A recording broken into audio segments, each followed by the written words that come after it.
Mr. Vyas, thank you very much for joining us on NDTV today. Now, your report actually shows how unemployment has gone up. It is the highest since September of 2016. Why has that happened? So we are seeing a gradual and continuous increase in the unemployment rate. It was 7.2% in February. It was 7.1% in January. It was 7% in December. So there seems to be a gradual but sustained increase in unemployment rate since 2016. So what's going on over here is that there is a fall in the investment rate, which is showing up in the unemployment rate. There is also the impact, the combined impact of a demonetization, then a GST, and this is overlaid upon the low investment rate. So I think this is the combined effect. Slowly, the unemployment rate is rising and it does not see any sign of abating. But what is important over here is that in February, we have seen the unemployment rate rise along with a fall in the labor participation rate. That is a bit more worrying. In fact, I was going to ask you that straight off, that, you know, what is significant is the fall in the number of job seekers. So you have unemployment going up and at the same time, the number of job seekers is coming down. So what does that actually tell us, Mr. Vyas, about the job scenario?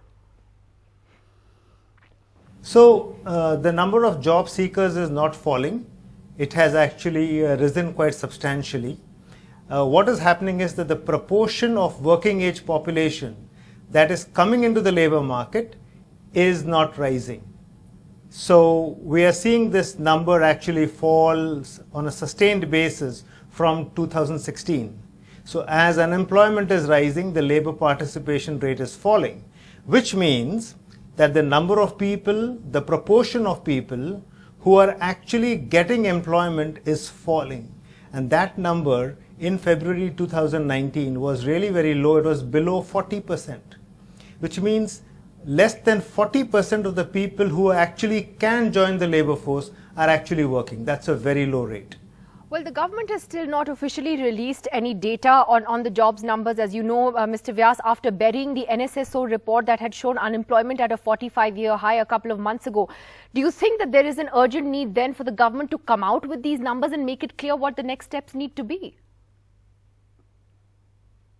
It's very, very important.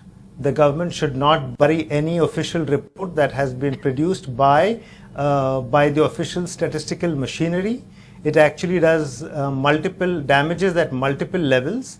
A, it reduces the credibility of the official statistical machinery, which is a long-term damage. We cannot afford as a country to do that.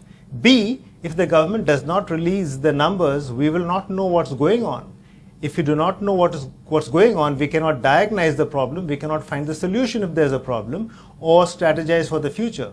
So I think there is absolutely no justification for the government not releasing the numbers.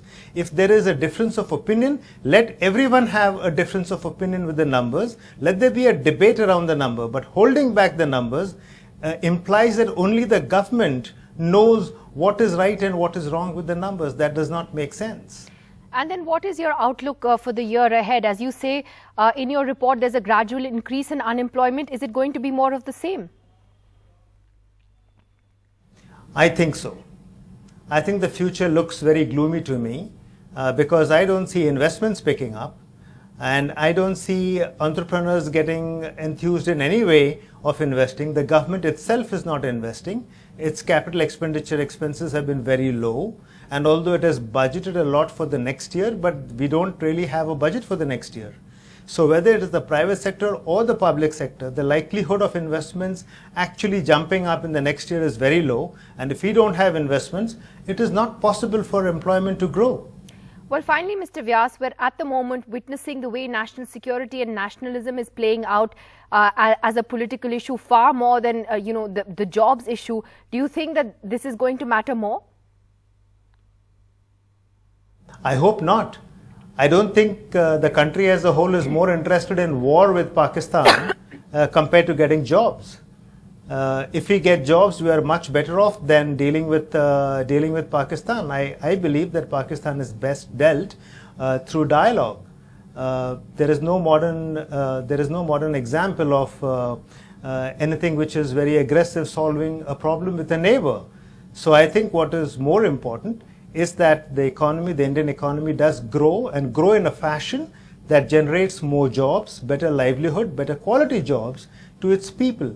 That is eminently more important, that is clearly more important than a war. A war or a war-like situation can be something temporal. Something could have happened now that can justify an action, for example.